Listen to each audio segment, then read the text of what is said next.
contextos. Contexto legal.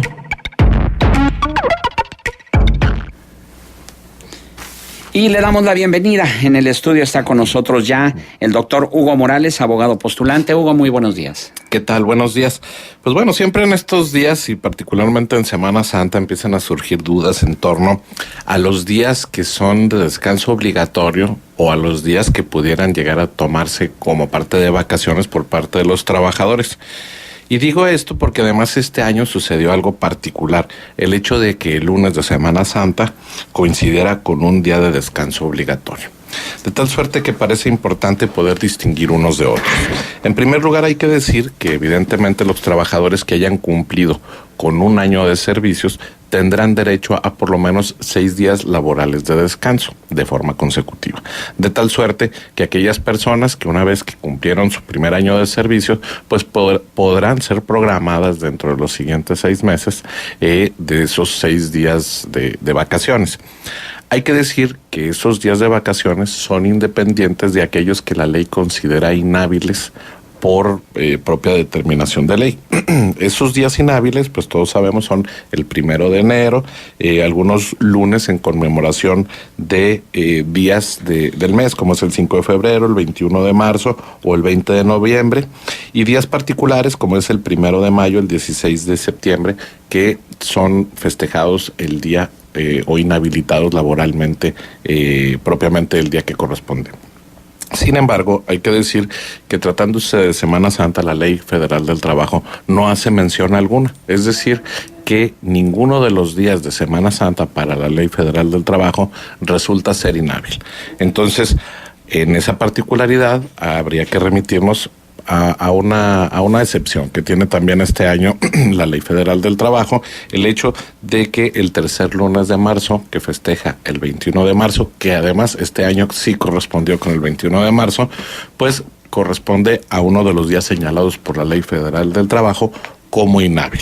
Así es que el lunes de esta Semana Santa evidentemente fue inhábil por los motivos que estamos comentando. Sin embargo, hay que decir que los días subsiguientes, es decir, el martes, el miércoles, el jueves, el viernes, el sábado de Semana Santa, ninguno de estos días se encuentran contemplados en la Ley Federal del Trabajo como de descanso obligatorio. Y para estos efectos, muchas empresas lo que hacen es dar estos días a cuenta de vacaciones, lo cual puede llegar a ser correcto en la medida en que los trabajadores que están recibiendo estos beneficios adicionalmente puedan llegar a tener por lo menos 6 días consecutivos de descanso. Esto lo decimos porque, bueno, alguna gente le podrían haber dado el jueves o el viernes, o jueves y viernes, además del día laboral inhábil de lunes, y vendría de la mano de que en algún momento a lo largo del año pudieran recibir también el beneficio de 6 días de vacaciones adicionales. Y esto lo decimos porque la Ley Federal del Trabajo, como lo comentábamos, está obligando al patrón a darle por lo menos 6 días consecutivos al trabajador para que pueda utilizarlos para estos efectos. Y finalmente, bueno, esto lo decimos porque como los días laborales de Semana Santa, que decíamos es de martes a sábado, no se encuentran comprendidos particularmente como inhábiles, pues hay que decir que desafortunadamente en las empresas en las que sí se está requiriendo que los trabajadores presten sus servicios, no tienen el beneficio de cobrar dobles o triples horas extras a partir de que son días laborales para la Ley Federal del Trabajo, y el salario que devengarían en estos días pues sería el de un día mismo, común y corriente. Oye, Hugo, esto independientemente, por ejemplo, si hay sindicatos que hayan dentro de su contrato colectivo contemplado esto, ¿no? Sí, hay que decir que en algunas empresas y bueno, sindicatos de tamaño considerable, cuando realizan su contrato colectivo consideran, entre otras prestaciones que son adicionales a las que la Ley Federal del Trabajo contempla, pues la posibilidad de que en Semana Santa se les den algunos días. Y bueno, eso ya serían casos específicos de empresas que tuvieran ese contrato colectivo de trabajo, sí, y que, hay que decirlo, expresamente se encuentren consideradas de esta forma y sancionadas en la Junta Federal del Trabajo dentro del programa o dentro de las posibilidades de los los contratos colectivos. Es decir, no sería suficiente con tener un acuerdo verbal. Claro. Pues entonces queda claro que estos días no están contemplados como días de asueto. Estos días no están contemplados como días de asueto, y el 21, que fue el lunes de Semana Santa, fue día inhábil en razón de la conmemoración del natalicio de Benito Juárez, largo. Y no por el hecho de que se contemplara como lunes santo. Así es. Pero tampoco, pero en el caso de las de las escuelas sí se contempla como día de descanso. Bueno, las escuelas, hay que decir que las vacaciones de verano, tienen de primavera, un calendario de labores, y bueno, ese calendario de labores desde al principio del ciclo escolar se considera que Semana Santa y Semana de Pascua pues lo toman como inhábiles, ¿no? Pero no se les ocurrió decir que, bueno, pero es que como el natalicio de don Benito Juárez cayó en Semana Santa, entonces vamos a tomarnos el primer lunes de clases, bueno, terminando las vacaciones. Hasta donde yo sé, no ha habido casos de esos por ahí que se hayan denunciado. Pero bueno, sabemos que en algunas ocasiones los trabajadores de la educación encuentran la brechita para poder tomarse por ahí algún día.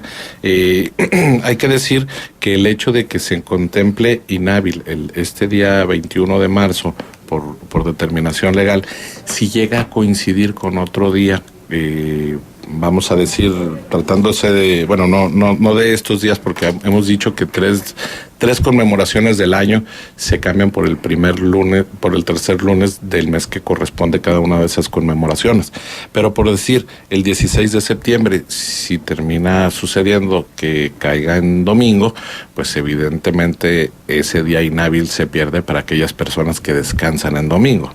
Sin embargo, se han dado casos de otros días festivos que caen en domingo y se lo toman en lunes. Sí, no es extraordinario en las escuelas que suceda eso. Sí, en las escuelas, claro. A partir de que en el calendario de labores se haya contemplado eso desde el principio. Es decir, no son sustitutivos unos días respecto de otros por el hecho de que caigan en domingo. Y sobre todo en las escuelas públicas tienen la costumbre de celebrar unas juntas de maestros una vez por mes. Y en algunos de estos casos, pues bueno, intentan los profesores hacer que esas juntas coincidan de alguna manera con estos días cuando resultan caer en inhábiles en domingo, y bueno, pues aprovechen algún otro día cercano a esos días para las juntas de profesores. Sin embargo, hay que decir que muchas de estas, para no decir todas, tendrían que estar autorizadas por el calendario de labores, es decir, no es por un capricho el modificar ese tipo de días inhábiles. Bien, Hugo, y ahorita en el corte platicábamos sobre este libro del Nuevo Proceso de Cristo de José Elías Romero Apis, y te habíamos preguntado si tú no habrías realizado algún análisis desde el punto de vista jurídico de precisamente el proceso de Cristo, y comentabas algo muy interesante que me gustaría que lo compartieras con el auditorio. Sí, bueno, decíamos que para los principios jurídicos que vivimos hoy en día, para los procedimientos, vamos a decir, instaurados hoy en día en el nuevo sistema, vamos a decir, de derechos garantistas, pues tendremos que decir que se trata de un proceso que evidentemente está plagado de irregularidades, ¿no? Pero tal vez decíamos que lo más relevante sería que hoy en día cualquier procedimiento que se sigue en contra de una persona está sustentado en dos principios básicos. Primero, que se trata de leyes que se encuentren creadas con anterioridad al hecho que se está juzgando, y segundo, que exista un tribunal que sea genérico, es decir, que sea un tribunal que juzgue todas las causas en igualdad de circunstancia. Y en este caso hay que decir, bueno, pues que primero no existía una ley propiamente que le juzgara, básicamente fue un capricho, y por otro lado también hay que decir que ese tribunal que le juzga, pues es un tribunal ex profeso creado o generado espontáneamente para pues condenarle, lo que de entrada pues ya significaría la violación a principios de justicia actual muy evidentes. Y sobre todo que decíamos algo, bueno, pues que hoy en día existen una serie de instancias revisoras, ¿no? Y decíamos, bueno, a manera de broma también en el corte, que ahora tendría que revisar un tribunal colegiado ese tipo de resoluciones, o ya también como forma de extraña ahí, pues que podría existir todavía la posibilidad de que se hubieran parado, ¿verdad? Y hubiera generado un procedimiento mucho más largo en vez de que fuera ese procedimiento tan corto. De tal suerte que bueno, pues simplemente decir que son tiempos muy diferentes los que vivimos hoy en día, que figuras tan míticas tal vez como la de Jesús, pues no tendría un sentido en nuestros días que fuera condenado en ese esquema, ¿no? Entonces, bueno, pues evidentemente nos llevan a pensar que se trataba de principios muy diferentes, de situaciones muy diferentes, y bueno, pues que nuestra realidad jurídica también es muy diferente. Que ayer planteaban la posibilidad de que revisáramos también el tema en función de qué hubiera pasado si Jesús viviera en tiempos de redes sociales, si lo hubieran condenado y cuánto hubiera sucedido desde las redes sociales con la figura de Jesús, ¿no? Son tiempos, o sea, a cada quien le toca vivir su circunstancia. Bueno, y otra cosa a propósito de los ataques que sufrió Bélgica esta semana, hay que decir que también nos acostumbramos a pensar como lo hacemos en el mundo occidental, ¿no? Exacto. Pero no dejemos también de ser conscientes de que todavía a estas alturas del desarrollo tanto jurídico como tecnológico y bueno, en todos los aspectos que en este momento tiene el mundo, pues todavía hay países en los cuales se condena a gente y se lapida gente y a partir de determinaciones públicas, es decir, no necesariamente a partir de lo que un tribunal en base a principios jurídicos puede llegar a determinar. Pero no nos vayamos lejos, Hugo, aquí mismo en el país los usos y costumbres de las comunidades indígenas son los que prevalecen, ¿no? Sí. Muchas de las veces salen del marco jurídico que nos rige a todos los mexicanos. Incluso fíjate algo muy extraño que bueno, es en favor de los derechos humanos, es que el Tribunal Electoral del Poder Judicial de la Federación hace un par de semanas ha venido resolviendo una serie de procedimientos que tiene que ver con los usos y costumbres de algunas comunidades en relación a sus procesos electorales. Uh-huh. Y algo que me ha llamado poderosamente la atención es que, bueno, si bien es cierto que hay que respetar esas autodeterminaciones, también es cierto que, bueno, pues existen unos principios jurídicos, unas normas legales para poder elegir a nuestros gobernantes, y el Tribunal Electoral ha venido determinando que esas comunidades tienen el pleno derecho de no observar la ley electoral para efectos de poder elegir a sus propios gobernantes, ¿no? Algo que bueno, de entrada suena muy bonito para esas comunidades, pero de alguna manera es excepción a la regla que tendríamos que estar todos cumpliendo, ¿no? Y bueno, pues en ese esquema evidentemente se está respetando un esquema de autogobierno, como pues no tendrían que respetarse otras muchas decisiones de autogobierno como las que comentas tú, Marcela, porque bueno, pues se salen de la esfera de los principios pues, éticos y muchas veces morales. Pero más que un proceso jurídico o judicial, fue más bien un proceso político, ¿no? Tomando en consideración que el Imperio Romano era el que estaba dominando en aquel entonces a Israel, a Jerusalén, a todos esos sectores del Medio Oriente, y fue el hecho de que los mismos sacerdotes judíos, Caifás al frente de ellos, obligó de alguna manera a que el veredicto lo dieran los romanos y no los judíos, que a ellos les correspondería realizarlo, ¿no? Bueno, hay que decir que en ese esquema, si bien es cierto que el pueblo fue el que tomó la decisión, como bien comenta, el hecho de que Poncio Pilatos tuviera que dar su anuencia, ¿no? Para poder condenar a Cristo, de alguna manera sí ventila que hubo un principio, ¿no? Pues digo, muy escueto en materia jurídica, pero el principio de que había una autoridad que era la que estaba facultada para poder hacer ese tipo de determinaciones, y finalmente sin su anuencia, pues no lo hubieran podido condenar, ¿no? Pero Pilato se lavó las manos la primera vez cuando lo mandó con Herodes. Dijo, bueno, es que no me corresponde a mí, le corresponde a los judíos. Y lo mandó con Herodes y Herodes se lo regresó, ¿sí?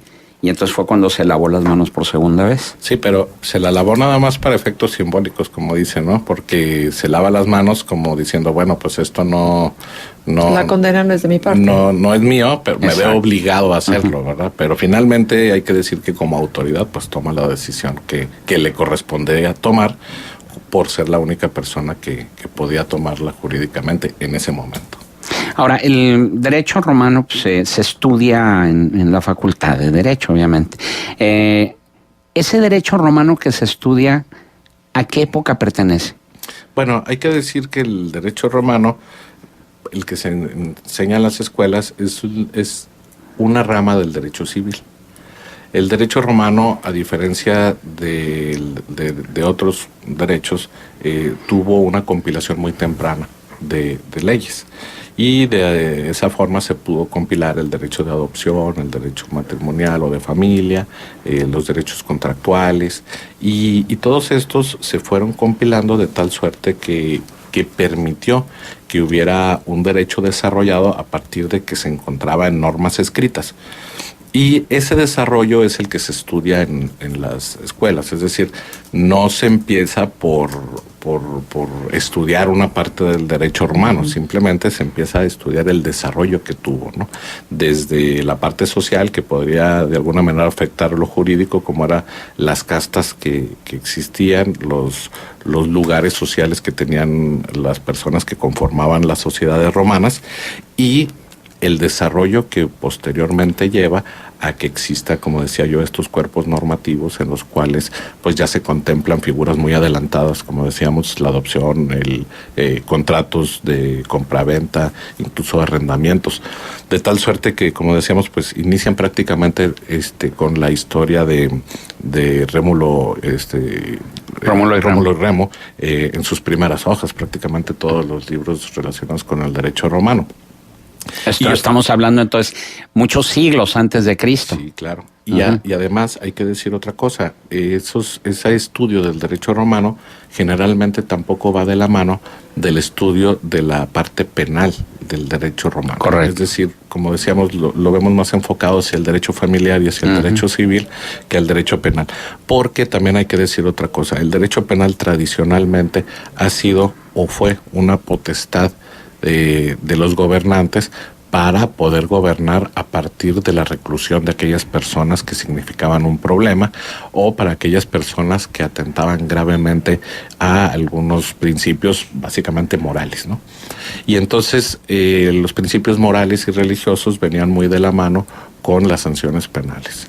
Quien contravenía los principios religiosos o morales, pues evidentemente tendría una sanción penal de ese tipo.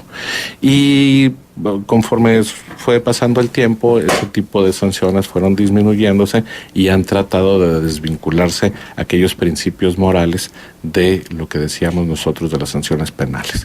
De tal suerte que ahora son aparentemente las sanciones más graves las que son sancionadas penalmente y no aquellas que están relacionadas con principios o con valores éticos, morales o religiosos. Excelente. Hugo, ¿algún punto de contacto? Bueno, pues por supuesto, a través de GREM y mi correo electrónico que es hmorales@lagunalegal.mx. Doctor Hugo Morales, abogado postulante, nuestro agradecimiento porque nos acompañes, especialmente en esta Semana Santa. No, pues gracias por la invitación como siempre y un gusto saludar a todo el auditorio.